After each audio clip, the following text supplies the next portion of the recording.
More than 100 years have passed, yet every time I close my eyes, I can still hear the screams, the desperate cries for help fading into the darkness of the ocean. I once thought that time could erase memories, but some things can never be forgotten, no matter how much I wish they could. I am not a hero. Nor was I particularly lucky. I was just one among thousands on that fateful ship, but fate granted me the chance to tell this story. I was one of the survivors of the Titanic. And that night, I witnessed things no one in this world should ever have to see. April 10, 1912, I stood on the docks of Southampton, amidst the hurried crowd, gazing up at the massive ship waiting silently. Titanic, the name resonated like a symbol of greatness. The pride of an era. People called it the unsinkable ship, a marvel of mankind, a floating city where only dreams and hopes existed. I was a third-class passenger, a young man from Europe, carrying everything I owned with me, hoping for a new life in America.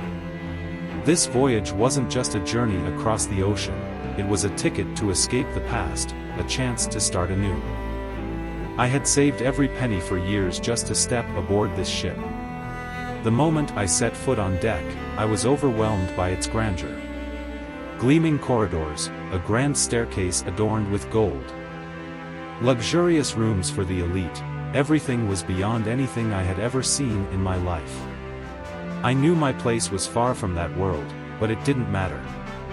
Just being on Titanic made me feel like I was standing on top of the world. My cabin was small and simple, nestled in third class, where workers and immigrant families like me gathered. We didn't have lavish dining tables or expensive glasses of wine, but we had impromptu celebrations, the sound of violins echoing through the narrow hallways. The optimism and faith in the future among these people made me feel like I belonged, a place where every dream could become reality. The first few days on the ship passed in excitement. I often walked along the deck, gazing at the endless stretch of deep blue sea, feeling a freedom I had never known before. Every evening, I looked up at the starry sky, imagining my life in New York, where I would begin a new chapter. I didn't know then that I only had a few days left to live that dream, before it turned into the most horrifying nightmare of my life. April 14, 1912, the Titanic continued its journey across the vast ocean. That night, the sky was clear, without a single cloud. The moon was faint, revealing a sea of stars shimmering on the water's surface. The air was colder than usual, but none of us paid it any mind. The first-class passengers still danced in their grand halls.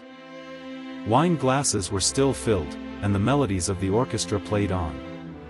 In third class, we had our own little celebration, folk songs, laughter, stories of the future. It felt like just another night, but I had no idea that it would be the night that changed everything. I went to bed early, thinking little of the journey ahead. But at around 11:40 p.m., I was jolted awake by a sudden, violent impact. It wasn't like a wave crashing against the hull, it felt as if an enormous hand had struck the ship. For a moment, I heard a dreadful screeching sound. Metal grinding against metal, as if some unseen beast had clawed through the ship's body. A terrifying silence followed before the Titanic shuddered, like a wounded giant. In the third-class cabins, people began to stir. Some laughed, assuming it was a minor issue. Others exchanged uneasy glances, listening for anything unusual. I stepped out into the hallway, where many were whispering in confusion. There was no announcement from the crew, no alarms, no screams. Everything remained eerily normal. But then, I noticed something strange. The ship seemed to be tilting ever so slightly. Just a faint slant, barely noticeable, but enough to feel. I hurried to a nearby window and looked down at the water. The sea was pitch black, unnervingly still. But under the dim glow of the ship's lights, I could see chunks of ice floating on the surface. By now, some first-class passengers had begun stepping out of their rooms, questioning the staff. A few even joked that they would sue the White Star Line if their morning coffee spilled because of the ship's shaking. I didn't think much of it at first, just a growing sense that something wasn't right. Then, about 15 minutes later, a chilling rumor reached third class: the ship had struck an iceberg. I couldn't believe my ears. How could a ship advertised as unsinkable possibly be in danger on its very first voyage? I ran up to the deck, where I saw a group of crew members rushing back and forth, checking lifeboat ropes and making preparations. The first-class passengers remained strangely calm. They wrapped themselves in coats, chatting, even debating whether to return to their drinks. But I could see it in the sailors' faces, they were no longer calm. One of them, pale as a ghost, whispered to another, "The forward compartments are flooding. We only have a few hours, asterisk asterisk." His words sent a chill through my entire body. At that moment, I understood, the Titanic was sinking. And I also realized that not everyone would get the chance to survive. No one wanted to believe the truth. A magnificent ship like the Titanic couldn't possibly sink. But panic began creeping through every corner of the vessel. I saw the officers on deck trying to reassure the passengers, but their voices no longer carried the same confidence. Some people remained composed, but their eyes betrayed them, an unmistakable fear they could no longer hide. I ran back to third class, where the hallways were packed with people. The whispers of concern had turned into fearful murmurs. A middle-aged man suddenly stood up and shouted, "We have to get to the deck. The ship is really sinking." Asterisk asterisk. His words were like a spark thrown into a barrel of gunpowder. Chaos erupted. People shoved, trampled over one another in a desperate attempt to get upstairs. Children screamed as their parents tried to pull them through the crowd. I was slammed against the wall, struggling to stay on my feet amidst the human wave. Then, I realized something horrifying: the exit was locked. Third-class passengers were trapped below, as if they had no right to survive. The stronger men pounded on the doors with their fists, yelling to be let out, but no one answered. I saw a mother clutching her child, tears streaming down her face as she stared into nothingness. I couldn't just stand there, I had to do something. A group of us began breaking down the door, using whatever we could: chairs, luggage, even our own fists. After several tense minutes, the lock finally gave way. The crowd surged forward, rushing down the corridors, desperately searching for a way to the upper decks. When I finally reached the deck, the sight before me left me frozen. The lifeboats were being lowered, but there weren't nearly enough for everyone. Only women and children were allowed to board first. I saw men trying to push their way in, only to be stopped by officers. A man in a suit pleaded to board with his wife and child, but he was shoved back. Then, I heard a gunshot. An officer had fired into the air to control the chaos. I stood there, paralyzed, as seawater crept up around my feet. The Titanic was tilting forward now. The remaining passengers were spiraling into full-blown panic. Some began leaping into the ocean. But the moment they hit the water, they screamed in agony and disappeared beneath the surface. It was too cold to survive. I saw the musicians still playing on deck, as if they already knew they had no chance of escape. The sound of the violins carried through the nightmare, a farewell melody to the souls about to be lost. Despair swallowed me whole. I had no first-class ticket. I had no power. I was just a nobody in a sea of desperate people. Was I going to die here? As the thought consumed me, the ship suddenly shuddered violently. The Titanic was breaking in half. I couldn't believe my eyes.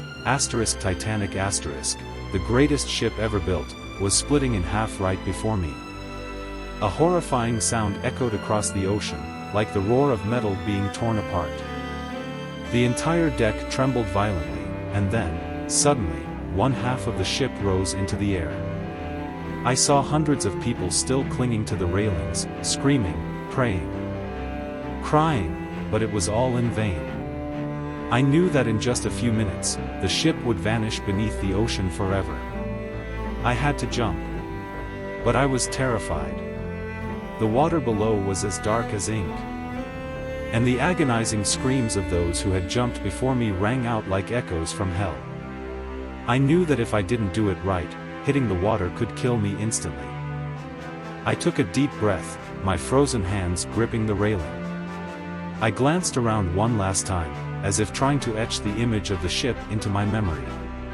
I saw a woman clutching her child, desperately searching for a lifeboat, but it was already too late.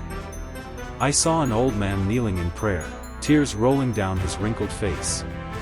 There was no time left to hesitate. I gathered all my courage, pushed myself forward, and jumped. The moment I left the ship, I felt my body plunging through the air, the freezing wind slicing into my skin. Then, in a heartbeat, I hit the water, and the pain ripped through me like 1,000 knives. The water was so cold that my body went into shock instantly. I couldn't breathe, my lungs seized up, as if being crushed by an invisible force. I thrashed wildly, struggling to break the surface. When I finally gasped for air, the sight before me was worse than death. The Titanic was going under, dragging hundreds of people with it. Some leaped into the sea, screaming in terror, but within seconds, their cries began to fade, the cold was killing them. Survivors flailed, desperately grabbing onto anything they could find. I saw a man trying to climb onto a wooden plank. But another scrambled up at the same time, and they both sank beneath the waves. They struggled for a moment, then stopped moving altogether. I refused to end up like them. I fought my way through the chaos, searching for something to hold on to. Then, I saw it, a wooden plank, large enough to keep me afloat, but too small for anyone else to climb on.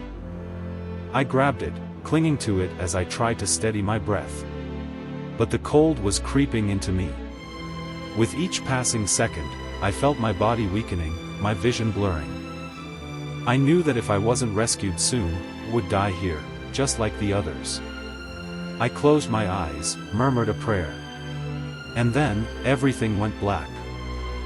I don't know how long I drifted at sea. The cold had seeped into every muscle, every cell, every breath. I could no longer feel my hands, my feet, or anything at all, except for the unbearable numbness spreading through my body. Everything around me began to fade, as if I were slowly slipping into an eternal sleep. The screams were gone.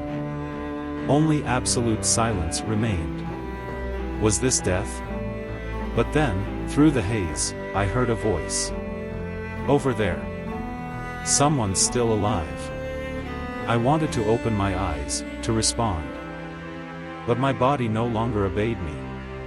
All I could do was listen to the sound of oars cutting through the water, hushed voices mixed with quiet sobs.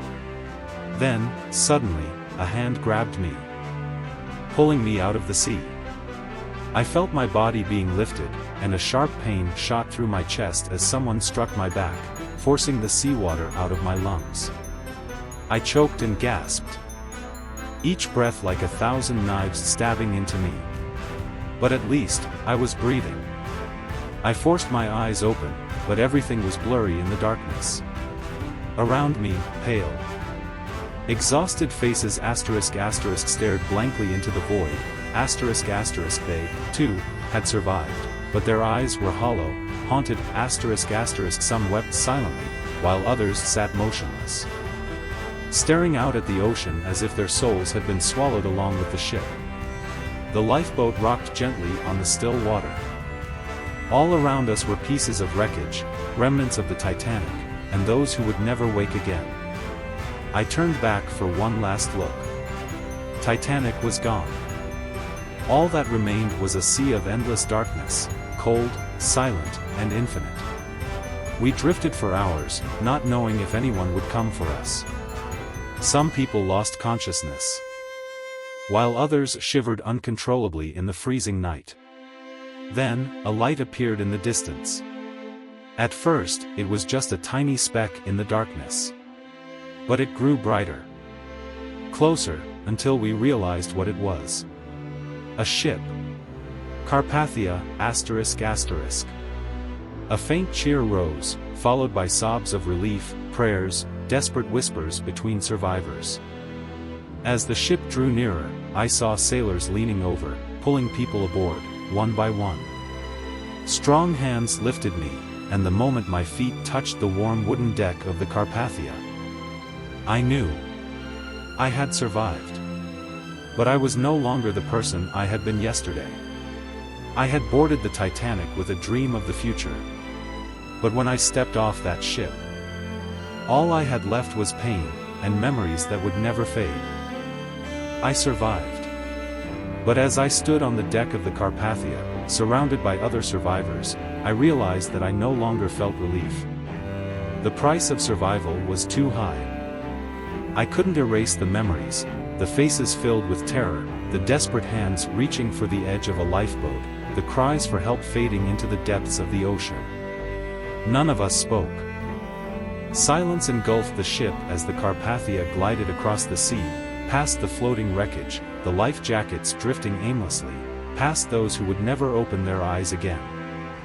I searched among the faces, hoping to find the people I had met on the Titanic, the ones who had shared my dream of America, but they were gone. A young woman clutched her husband's coat, staring blankly at the sea where he had disappeared forever. A little boy called out for his mother again and again, but no one answered him. A first-class gentleman, who had once laughed and toasted at a grand dinner, now sat motionless, a breathing corpse, his eyes empty, his soul shattered. The Carpathia saved 705 people, but over 1,500 **** had vanished beneath the freezing ocean, along with the greatest ship ever built. After days adrift at sea, we finally reached New York. I had once imagined what it would feel like to set foot on the land of my dreams, but when the ship docked, I felt nothing. The port was crowded, ***, families of Titanic passengers waited ***. Their eyes filled with hope, searching for their loved ones. But I knew most of them would leave in tears. I stepped off the ship, a stranger in a strange world. I had no family, no friends. No one, ***, all I carried with me were memories that would never fade, images that would haunt me for the rest of my life. They called Titanic the unsinkable ship.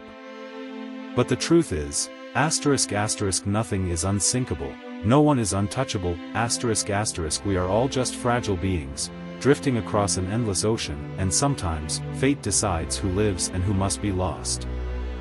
Now, as an old man, in a world that has changed beyond recognition, I still can't escape the memories of that night. Every time I close my eyes, I see them sinking into the darkness. Every time the world is silent, I hear the violins playing their final melody on the deck. People may forget Titanic, but I never will. I am one of the few who survived. But I have always wondered, ***, was I truly lucky? Or was I simply left behind to carry the pain of thousands of others, ***. There is a saying that has stayed with me all my life. We die twice, once when our heart stops beating, and once when no one remembers us anymore. And I know, ***, Titanic will never die, ***. It remains there, at the bottom of the ocean. A silent reminder that no matter how great mankind becomes, we will never conquer nature. The years have passed, the world has changed, but the Titanic remains, not on the surface of the sea, but in the memories of those who lived and in the stories we continue to tell. I am no longer the young man who boarded that ship with a dream of America. Now, I am an old man with trembling hands, yet I remember everything as if it happened just yesterday. Every time I close my eyes, I still see the shimmering lights of the Titanic, I still hear the laughter and voices of people I will never see again. I still see the cold night sky and the silent ocean swallowing everything in a chilling stillness. And I still hear the last song played by the orchestra, echoing in my mind, a sorrowful lullaby guiding souls to the bottom of the sea. There is one thing that survivors like me can never escape, the haunting question of why I lived when so many others did not. Why was I saved, while those far better than me were lost? I have no answer. No one does, but I know that I bear the responsibility of keeping this story alive, so that those who perished are never forgotten. Once, someone asked me, if you could go back, would you still board the Titanic? I remained silent for a long time before answering. Yes. Not because I wish to relive the pain, but because I know that what happened must be remembered forever. People say the Titanic sank, but the truth is, it never truly disappeared. It still lies at the bottom of the ocean. A colossal grave for over 1,500 souls. But more importantly, it exists in our stories, in the lessons that humanity must never forget. The Titanic teaches us that humanity is capable of greatness, but nothing is immune to arrogance.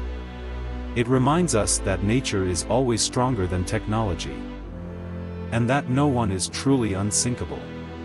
Even today, there are still ships, still journeys, still dreams, but I hope we never forget what happened on the night of April 14, 1912. Because as long as we remember, the Titanic will never truly sink. More than a century has passed, yet Titanic remains a powerful lesson, ****, a reminder that pride can lead to tragedy, that life is far more fragile than we believe, and that what we see as eternal can disappear in the blink of an eye, ****. As you reflect on this story, you might ask yourself, if you had been on the Titanic that night, what would you have done? Would you have fought to survive, or would you have accepted your fate? But perhaps the more important question is, are you truly appreciating your life right now? We often think there will always be more time, more tomorrows to say, I love you, more chances to chase our dreams, more days to live meaningfully. But Titanic showed us that no one knows what tomorrow will bring. So if there's something you've been waiting to do, do it today, if there's someone you love, tell them now. And if you enjoy stories like this, subscribe to the channel and turn on notifications, because many more time-traveling journeys await. History is not just the past, it's a lesson for the future. See you on the next time travel adventure. Rocket Hourglass not done.